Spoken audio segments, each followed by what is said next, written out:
Hello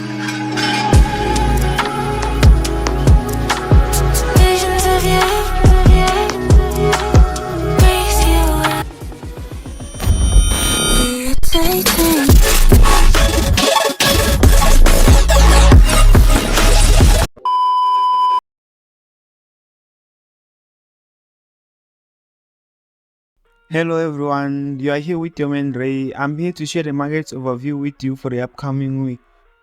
This coming will be an interesting one for Nasdaq, with several major events influencing its direction.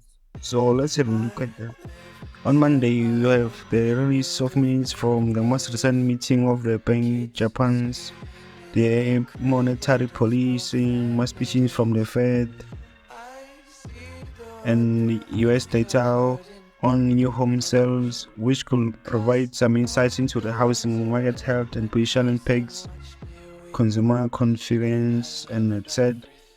On Tuesday, March 26th, we'll have the key inflation data releasing from Japan, including the core CPI and PPI. High inflation readings could raise expectations for tighter monetary policy potential weighing on the Nasdaq. Again, we got a German GfK consumer climate report will gauge consumer sentiment in Europe's largest economy, which could also influence the global risk appetite. On the third, we got the US data on durable goods orders and consumers' confidence will shed light on businesses, investment and consumer spending, both important factors for the US economy and the Nasdaq. The most influential event is the US data on durable goods orders and consumer confidence will shed light on the businesses, investment, consumer spending, both important factors for the US economy and the Nasdaq.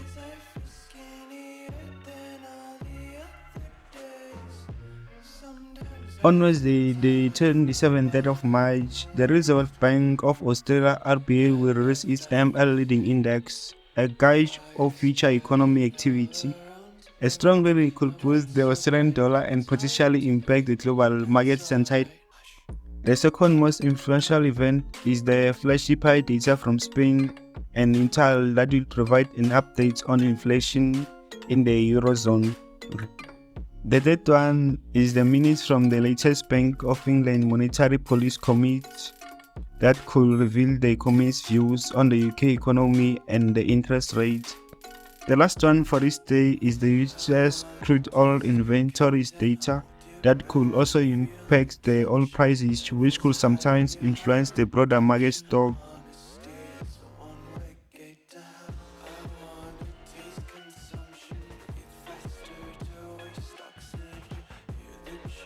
Looking at the 28th of March, Thursday, we have some speeches from the firm member, Waller and Daly.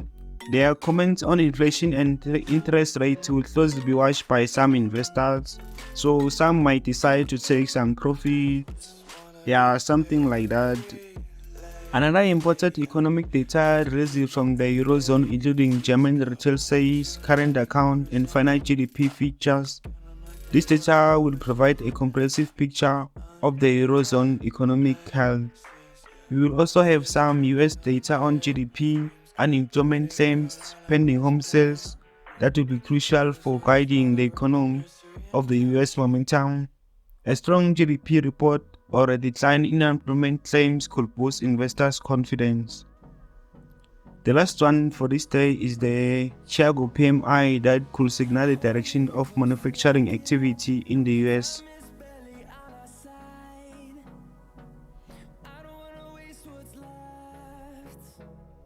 We will close the market on March 29th on Friday with the Japan's pre-military industrial production and the retail sales data that will be released. Again, you'll have the French and Italian pre-military CPI figures that could provide further insights into inflation trends in the Eurozone. For the last one of this day, we'll have the US data on core PCI price index, personal income and spending, world sales inventories that will offer a detailed look at inflation, consumer spending and business inventories. Speeches from the firm member Daly and Fed Chair Powell could provide additional guidance on the Fed's monetary policy outlook. Overall, the Nasdaq performance next week will likely depend on the outcome of these events and data releases. If the inflation data strengthens and central banks signal a more hawkish stance, the Nasdaq could face headwinds. Conversely, positive economic data or dovish comments from central banks could buoy the index. So now let's go into the technical analysis of Nasdaq. I have already marked the key points for this chart or for the Nasdaq. As you can see, there is this highs and low. It's easy to point these things, to just say them out. Yeah, like the way I did. You place your lines there and then. You just look for the recent one since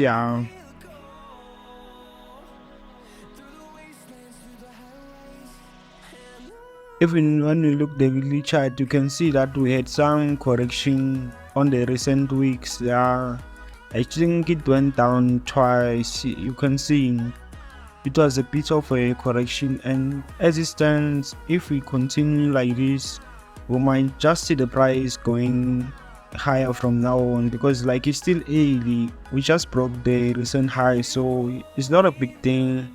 We might see the price pushing high.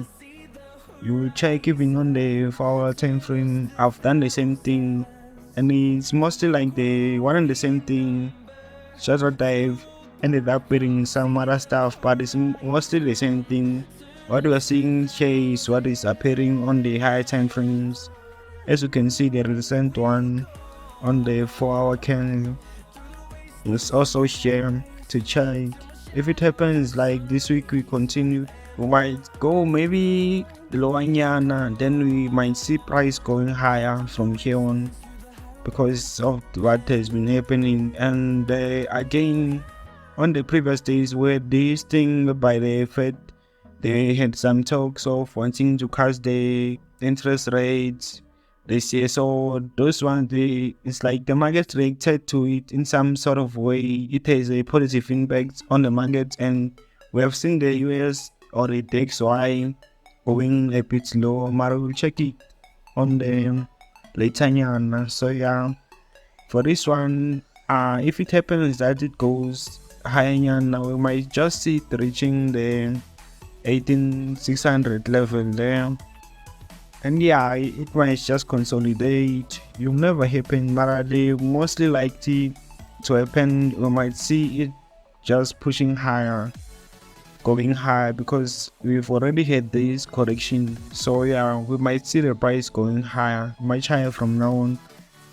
And yeah, but see, they say risk goes both ways, so we might also see the price going down. If it happens to go down, it won't go that much, but it will eventually go down to this 1800 level, then go higher again.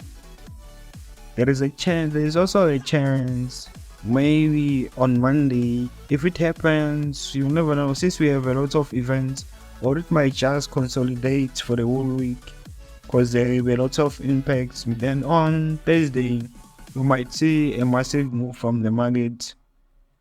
Yeah, when I checked, I think is that on Thursday, you might see some great moves on the market. So if you don't know what you'll be doing, it will be better if we just simply stay away from the market, because it's gonna be a hard one for you. You might end up losing all of your money, not knowing how or what happened. And when you check, most of the things that you could have done or something, they'll be correct. It's simply because of the things influencing the market on things. Yeah, there will be too much. There are a lot of events, so you must watch out for those things. So yeah, so let's have a look at the DXY.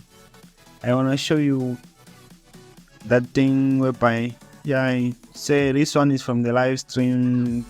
Yeah, I was having some live stream, but I didn't explain much. I've just said one or two things. Again, let's have a look. As you can see on this other candle, I'll make it now. Okay, this one, this is during that other day, that other time whereby the Fed member said something that goes to deal with the interest rate cards.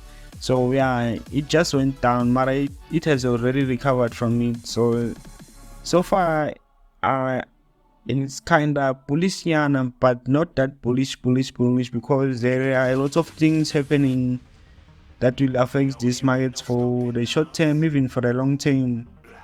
It's promising, but not that much. As you can see, if it fails to break this other level there, we might see it going a bit lower. It might go lower, but it's been creating lower lows, then it just broke and created another one. So yeah,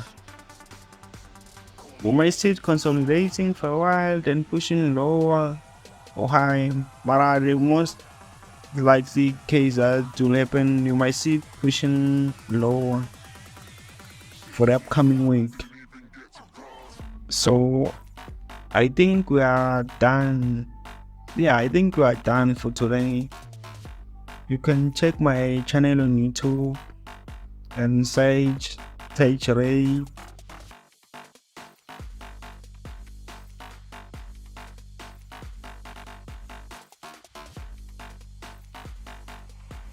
And also subscribe to my channel and like this video so that I can create more content and you'll be updated. And for those who wanna use the website that I've used, you'll check them on the video description. I will simply put the website that I've used so that you can also have a look on your own. I was just explaining a bit to watch all the trading hours on which one to look and not. So yeah, thank you for joining, guys. Too fast, didn't even get a glance. I'm ready to eat up track like I'm seated in a restaurant. If you had swag like mine, you know it's best to flaunt.